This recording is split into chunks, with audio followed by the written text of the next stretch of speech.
my seatbelt. Whoops. You ever just wake up one day, really want to go to the range? Think about all you got to do and everything. Wait a minute, I'm a freaking adult. I'm going shooting today.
So the first really cool gun that I got to shoot this weekend at the range was my buddy's new Taurus 454 Casull.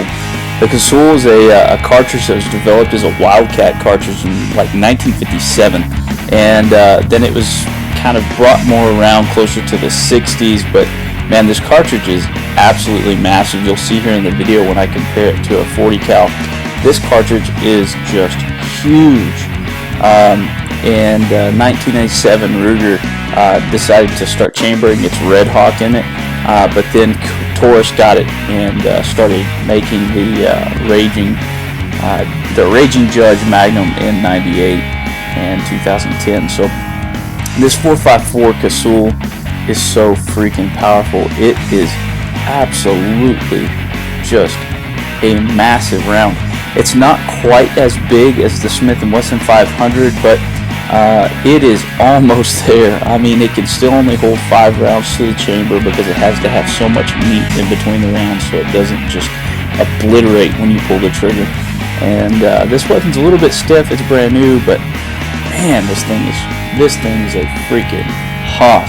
I shot all 5 rounds, and I'm thinking maybe I should have just shot 1 or 2. It is not fun to shoot more than 2 rounds. But you better believe if there's somebody behind a wall, in a refrigerator, and another wall, you're going to get them. So this 454 is pretty amazing. Check out this velocity. With a bullet at 240 grains, the velocity is 1,900 feet per second, with 1,923 foot-pounds. That's pretty amazing. With a 300 grain bullet, you're talking 1,600 feet per second at 1,800 foot-pounds of force. That's a hoss. That is a big bullet coming fast and coming hard.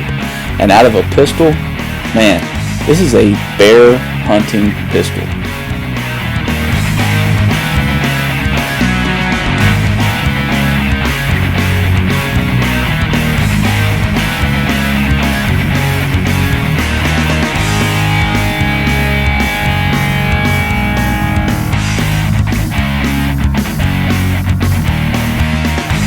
The next really cool little pistol I got to shoot was an HK9 This is basically a Walther PP with this 2-stage trigger with a gas piston and a striker fire. But it's a squeeze cauker. It's really cool. So you get to see here when I'm looking at it, there in front of the grip there's a lever, and that lever is a safety and it's a squeeze cauker. So when I pull back on that lever, when I squeeze that handle, the striker pulls back and it releases the safety. You cannot fire this weapon unless you have a good, firm grip on the handle. Now, you might be asking, why on earth was this created? Well, it was actually created for the German police around the 20th century. They use this to keep their weapons from wearing out. These weapons actually last a lot longer, and being squeeze cocks, it doesn't affect the accuracy at all, but it definitely affects less moving parts inside and makes it so much more reliable to last for a long time. Don't know if I would carry that with me every day. I think I would be pretty nervous with having that as my self-defense weapon, just because usually in self-defense you're not in an ideal situation. Alright guys, so I decided I want to go to the range, and while I was getting all my weapons together, I was kind of picking and choosing which ones I wanted to take out, which ones I need some work on. As you watch the video, you'll see that I really need more work on my pistol and just my skills, my grip, everything like that with my pistol. I'll be proficient enough to dispatch somebody if I had to for self-defense, but I'm not quite like the security guard at the church from the Dallas area quite yet. I mean, that dude took a moving headshot at about 35 yards with one shot with a pistol. That's pretty freaking good. Not there yet. But anyways, what I also wanted to do was test out an optics for under 60 bucks at Academy. I was over there and I was buying ammo, and I found these and I thought, I'll take a look at it. So what I grabbed was the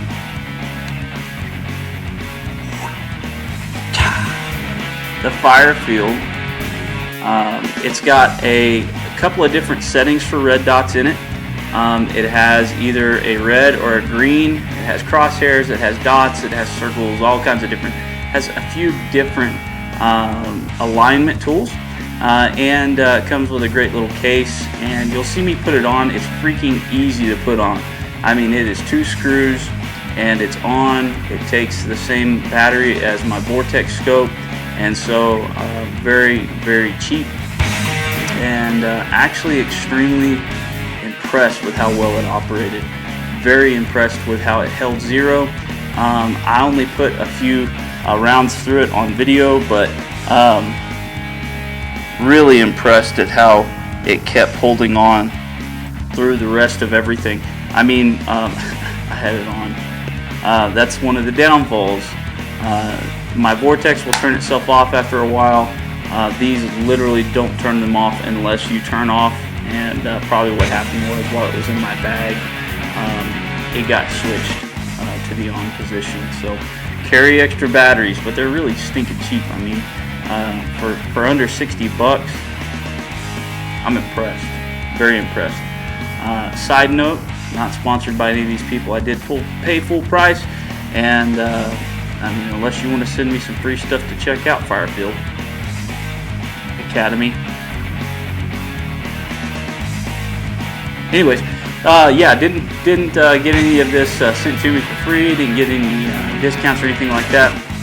I paid full price for it, and so I wanted to make sure that I gave a fair review.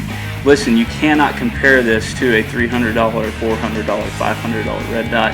You can't compare this to a Neotech. You can't compare this even to a Vortex. But I would venture to say that I have a Spark 2 as well on one of my other ARs, and this performance alongside with that one, I think I acquire a sight a lot faster with this. It has a smaller MOA dot than my Spark 2. In all honesty, the Hollisons that are very similar to this actually is comparable to, I believe, in my own experience. I could be wrong, but I mean, for under 60 bucks, this is freaking awesome. I mean, really, this is freaking awesome. It was easy to put on. It's easy to maintain. It has cheap batteries. It holds a zero. I put a couple. It's easy to maintain. It's easy and cheap to keep batteries in. It holds a zero. I put a couple of 100 rounds through it since I put it on here. I haven't had to adjust it at all. And I'm shooting targets that are both man-sized silhouettes and 4-inch circles at 100 yards with it, and just hitting it every single time. Anytime I miss, it's my error, it's me pulling, it's me, you know, anticipating the shot, something like that. This thing has held zero very, very, very well. This is kind of my truck gun, and so, I mean, you know, my goal is with a truck gun is that if it gets stolen, I'll be really upset, but I won't be absolutely broke and devastated if they take it, right? So, I mean, I've got less than 600 bucks sitting right here in this little truck gun. So, it shoots really well. I can keep it with me. I can keep it in the backpack when I go bow hunting, just in case some pigs show up or you know, whatever happens after I finish bow hunting. And it's easy to break down. I usually break it in half and stick it in my bag and go from there. So I mean, this is a great little weapon. But this FireField RedDot from Academy, under $60 with taxes. Man, I don't think you can go wrong with it for just something like this. Just plinking, having fun, especially if you put it on a 22. Man, I think it would probably do extremely, extremely well with a 22. I don't think I'd put it on anything bigger than a 223 or 5.56, just because I don't know if it's built with enough quality to hold up and to keep a zero for something like that after that much recoil is hitting on it. But again, like I said, I put a couple of hundred rounds through this one, and it did really well. It's held zero, haven't had to adjust it, and I'm still just really knocking it out every time I hit the bang button. If you like seeing what you can do with your pew pew for pretty cheap, check out FireField's RedDot at Academy, under 60 bucks with taxes. Pretty awesome.